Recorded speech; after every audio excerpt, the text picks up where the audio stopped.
성경 말씀 마태복음 6장 9절 말씀인데요. 우리 함께 표준세 번역으로 읽어보도록 하겠습니다. 그러므로 너희는 이렇게 기도하여라. 하늘에 계신 우리 아버지, 이름을 거룩하게 하시오며. 아멘. 청년 여러분 잘 지냈습니까? 오늘 주기도문 강의 세 번째 시간이죠. 오늘은 특별히 주기도문의 첫 번째 강구, 주기도문에 총 6개의 강구가 등장하는데 그 중에 첫 번째 강구라고 할 수 있는 이름을 거룩하게 하시오며 라는 말씀을 중심으로 우리가 기도에 대해 더 깊이 알아가기를 원합니다. 우리는 주로 무엇을 위해서 기도하고 있나요? 바로 나와 이 세상 것을 위해서 기도할 때가 참 많이 있죠. 우리의 기도는 다분히 나 중심, 세상 중심의 기도일 때가 얼마나 많은지 모릅니다. 처음부터 끝까지 나를 위한 기도죠.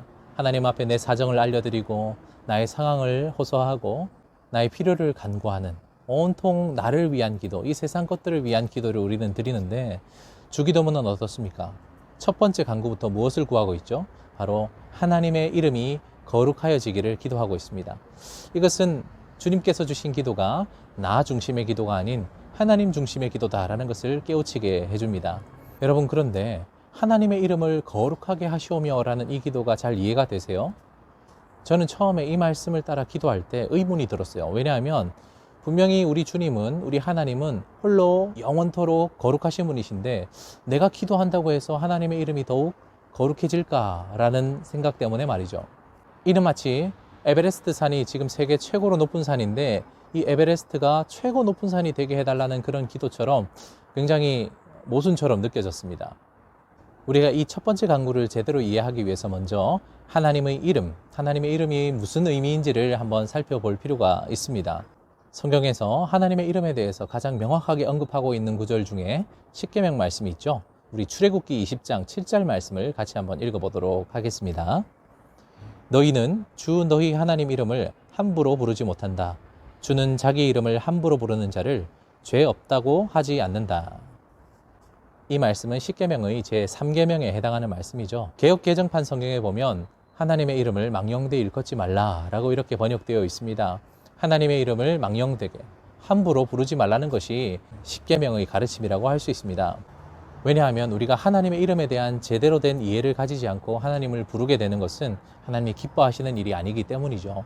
하나님의 이름에는 단순한 명칭과 호칭을 넘어서는 특별한 의미가 담겨 있기 때문입니다. 성경에서 하나님께서는 자신의 뜻과 자기의 계획을 드러내실 때 사람의 이름을 들어서 표현하실 때가 많이 있었습니다. 가장 분명한 예 중에 하나가 바로 아브라함의 예인데요. 하나님께서 아브라함을 택하시고 그에게 아브라함, 뜻은 열국의 아버지라는 뜻이죠.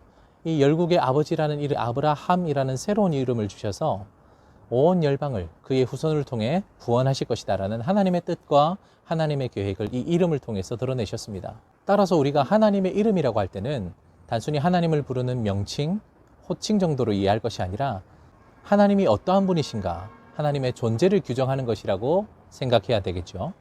그런데 하나님은 몇몇 개의 단어로 이름을 규정할 수 있는 분이 아니지요.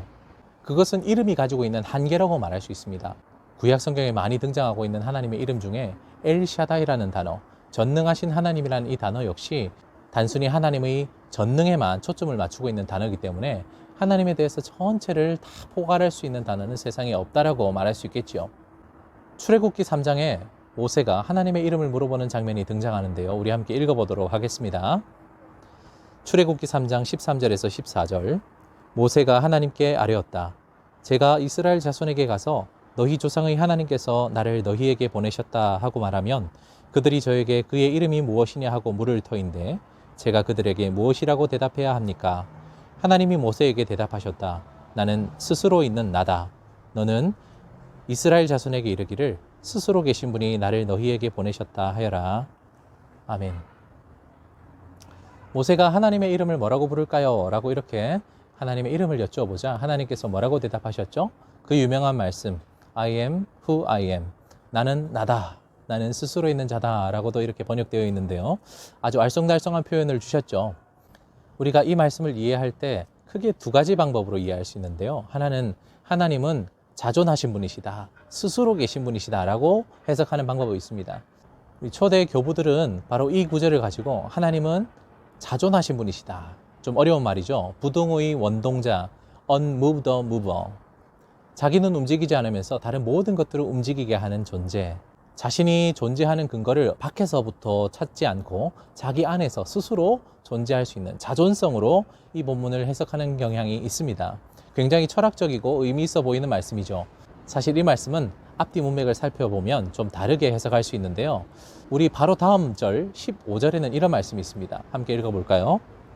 하나님이 다시 모세에게 말씀하셨다.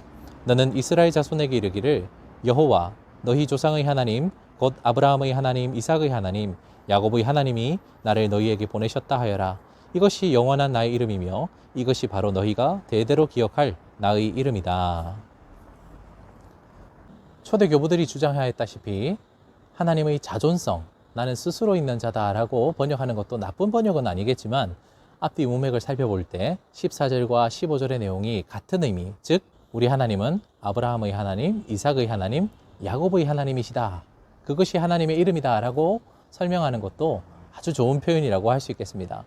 이 말인즉슨 하나님께서는 우리 조상들과 함께 하셨던, 그들을 구원하시고 인도하셨던 바로 그 하나님이시다 라는 말이 하나님의 이름이 되겠죠.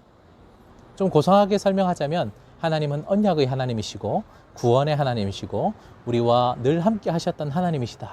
우리의 역사 속에서 늘 함께 하셨던 하나님이시다 라고 번역할 수 있겠죠. 정리하자면 하나님의 이름이라고 이야기했을 땐 단순히 하나님을 부르는 호칭, 명칭 정도가 아니라 하나님의 존재 그 자체, 그리고 하나님이 우리와 함께 하시면서 보여주셨던 모든 사역들을 염두에 두고 하나님의 이름을 생각해야 된다는 것입니다. 우리가 주기도문을 통해 첫 번째 드리는 간구가 바로 이 하나님의 이름을 위한 것이라는 것은 다른 게 아니라 바로 하나님 자신을 위해 기도하는 것이죠. 하나님의 존재, 영원하시고 자존하신 하나님의 존재와 또 하나님이 우리를 위해 하셨던 사역들, 그것을 바라보며 기도할 수 있어야 된다는 것입니다. 여러분, 이 기도가 아무나 드릴 수 있는 기도가 아니에요. 그것은 바로 하나님의 존재와 하나님의 사역을 믿고 감사하는 사람들이 드릴 수 있는 기도라는 것이죠. 여러분, 만약에 우리 마음이 나로만 가득 차 있고 이 세상 것들로만 가득 차 있으면 주님께서 가르쳐 주신 기도는 마음에 없는 기도일 수 있습니다. 하나님의 이름을 위하여, 하나님의 존재와 그분의 사역을 위해서 하는 이 기도는 아무나 드릴 수 있는 기도가 아니라 하나님의 사역을 감사할 수 있는 사람, 하나님이 나를 구원해 주시고 나의 조상들과 함께 하시고 나를 인도해 주신 이 하나님의 큰 사역을 바라볼 수 있는 사람들만이 하나님의 이름을 위하여 기도할 수 있는 것입니다. 따라서 이 기도는 아무나 드릴 수 있는 기도가 아니라 하나님의 자녀들, 하나님의 존재를 믿고 하나님의 사역을 깊이 감사하는 사람들이 드릴 수 있는 기도라는 것을 꼭 기억하시길 바랍니다. 두 번째 우리가 살펴봐야 될 중요한 핵심은 바로 그 이름이 거룩한 이름이라는 거예요. 거룩한 이름. 하나님의 이름이 거룩하다는 것이 무슨 뜻일까요? 여기서 말하는 거룩은 단순한 윤리적인 도덕적인 의미에서 흠이 없다, 완전하다 이런 뜻이 아니라 하나님이 우리와 구별된 분이시다라는 것을 우리가 기억해야 됩니다. 거룩의 또 다른 뜻이 바로 구별되었다는 뜻이에요. 하나님의 이름이 거룩하다, 하나님의 이름이 구별되다는 말은 무슨 말입니까? 그분이 지으신 이 세상, 피조된 세상과 전혀 다른 분이시라는 이야기예요. 하나님은 어떤 분이십니까?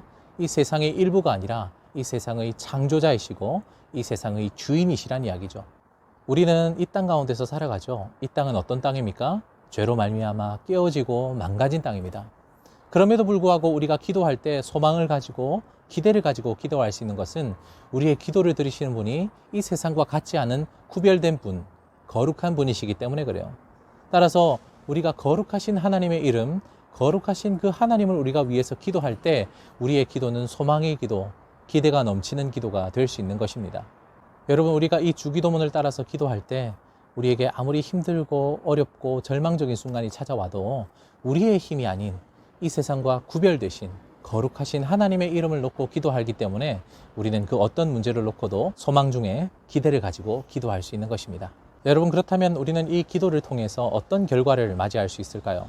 하나님의 이름, 우리 아버지의 이름이 거룩하게 되기를 위해서 앉아서 기도만 하면 저절로 신비롭게 하나님의 이름이 거룩해질까요? 그렇지 않죠. 하나님께서는 이 기도하는 자의 삶을 통해서 이 기도에 응답을 주십니다. 무엇을 통해서요? 바로 기도하는 사람, 기도자의 삶의 자세를 통해서 하나님께서는 이 기도를 응답하십니다. 마태복음 5장 16절 말씀을 함께 읽어볼까요? 너희 착한 행실을 보고 하늘에 계신 너희 아버지께 영광을 돌리게 하여라. 제가 참 좋아하는 성경 말씀인데요. 우리를 세상의 소금이고 빛이라고 말씀하시면서 우리가 이 세상 가운데서 소금으로, 빛으로, 즉 착한 행실을 통해서 살아갈 때 하나님께서 영광을 받으신다라고 이렇게 말씀하고 계십니다. 오늘 우리가 읽었던 주기도문도 역시 같은 설교, 즉 산상보훈이라는 이 설교 중에 주신 말씀이잖아요. 주님께서는 우리의 착한 행실을 통해서, 즉 기도하는 사람의 삶의 자세를 통해서 하나님의 이름이 거룩하여진다, 영광을 받으신다라고 말하고 있습니다. 베드로전서 2장 9절도 동일한 맥락에서 우리가 읽어볼 수 있겠는데 한번 읽어볼까요? 여러분은 택함을 받은 민족이요, 왕의 제사장들이요, 거룩한 국민이요, 하나님의 소유가 된 백성입니다. 그것은 여러분을 어둠에서 불러내어 그의 놀라운 빛 가운데로 인도하신 분의 업적을 여러분이 선포하게 하려는 것입니다. 여러분, 기도는 내가 하는 것 같지만 사실은 이 기도도 아무나 드릴 수 있는 기도가 아니라 그랬어요. 하나님의 존재를 믿는 것, 그리고 하나님의 사역에 깊이 감사할 수 있는 것은 결코 나의 능력과 또 나의 의지로만 가능한 것이 아니죠. 하나님이 택하신 사람, 하나님의 백성들이 할 수 있는 기도라고 말씀드렸습니다. 그런데 하나님께서 이 베드로전서 말씀을 보니까 우리를 하나님의 백성으로 선택하신 이유가 뭐라 그랬어요? 바로 하나님의 아름다운 덕을 선포하기 위해서, 하나님의 이름을 거룩하게 하기 위해서 우리를 택하셨다라고 말씀하고 있습니다. 프란시스 셰퍼 박사의 아내 이디시 셰퍼는 이런 말씀을 했습니다. 우리의 삶이 하나님의 살아계신 것을 증명하는 박물관이 되게 하자라고 말이죠. 바로 이 영상을 들으시는 청년 여러분, 하나님 앞에 주기도문으로 기도드리는 모든 하나님의 백성들의 삶을 통해 하나님이 살아계시다는 것을 증명해내는 박물관과 같이 우리의 삶의 아름다운 것들이 켜켜이 쌓일 수 있는 아름다운 박물관들로 다 성숙하시기를 주님의 이름으로 축원합니다. 따라서 주기도문의 첫 번째 간구는 우리가 나의 필요를 구하는 기도를 넘어서서 하나님의 이름을 거룩하게 하기 위해 내 삶의 자세를 바꾸는 기도다라고 정리할 수 있겠습니다. 우리 함께 목장 나눔 질문을 살펴보면서 오늘 말씀을 정리해 보도록 하죠. 첫 번째, 나의 기도의 중심은 하나님인가요? 나인가요? 하나님 나라인가요? 세상인가요? 그 이유가 무엇이라고 생각합니까? 여러분은 그동안 무엇을 위해서 기도해 왔습니까? 여러분의 기도의 중심은 무엇인가요? 여러분 그동안 혹시 나를 위해서, 그리고 내가 속한 이 세상의 것만을 위하여 기도하지는 않았나요? 그러나 주기도문은 무엇을 중심으로 한 기도였습니까? 바로 하나님을 중심으로 한, 하나님의 이름과 하나님의 나라와 하나님의 뜻을 위한 기도였죠. 여러분, 우리의 기도가 왜 이런 기도가 되었을까요? 그 이유가 무엇이라고 생각하는지 자유롭게 목장 카톡방을 통해 함께 나눠보시고요. 우리 두 번째 질문 볼까요? 하나님께서 거룩하신 분, 구별된 분이라는 것을 아는 것이 우리 기도에 어떤 의미를 줍니까? 여러분, 우리가 기도할 때 꼭 기억해야 될 게 뭐라 그랬죠? 바로 하나님께서는 거룩하신 분이시다, 하나님의 이름은 구별된 이름이다 라는 것을 우리가 꼭 기억해야 된다고 그랬죠. 그것이 우리의 기도에 어떤 영향을 미친다고 생각하는지 역시 함께 자유롭게 나눠보도록 하고요. 마지막 세 번째 질문 보겠습니다. 하나님께서 살아계심을 증명하기 위해 이번 한 주 어떤 삶을 살아갈지 나누어 봅시다. 우리 청년 여러분들의 이번 한 주의 삶이 하나님을 증명하는 멋진 박물관이 될 수 있기를 주님의 이름으로 축복하며, 내가 이번 한 주 어떻게 살아가겠다, 내가 하나님의 영광을 위하여, 하나님의 이름이 거룩하게 되기 위하여 이런 삶을 살겠노라 다짐하는 아름다운 고백들이 목장 카톡방을 통해 잘 공유될 수 있기를 바랍니다. 우리 말씀을 생각하며 함께 기도하도록 하겠습니다. 하나님, 우리가 드렸던 기도는 다분히 나를 위한 기도였고 이 세상 것들을 위한 기도였습니다. 하지만 주님은 제일 먼저 주기도문의 첫 번째 간구를 통해 알려주신 것처럼 우리가 기도해야 될 것은 바로 하나님의 이름이 거룩하여지는 것이라는 것을 우리가 듣게 되었습니다. 우리의 기도가 주님이 가르쳐 주신 기도처럼 하나님을 위하여, 주님의 이름을 위하여 기도할 수 있는 그런 청년들이 되게 해달라고 우리 함께 기도하면서 나아가도록 하겠습니다. 같이 기도하겠습니다.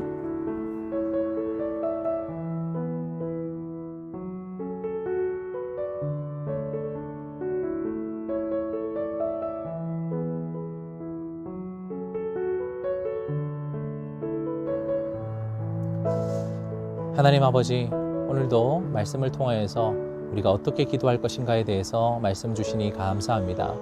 우리가 그동안 드려왔던 나 중심의 기도 또는 나의 필요를 구하는 기도를 넘어서서 하나님의 이름이 거룩해지기를 바라는, 하나님의 영광을 위하여 기도할 수 있는 우리 청년들 되게 하여 주시고, 나의 필요를 달라고 떼쓰는 기도를 넘어서서 하나님을 위하여 내 삶을 바꾸고 기도하는 자의 삶을 통해 하나님의 나라를 이 땅에 임하게 하는 아름다운 기도 올려드릴 수 있는 우리 청년들 다 되게 도와 주시옵소서.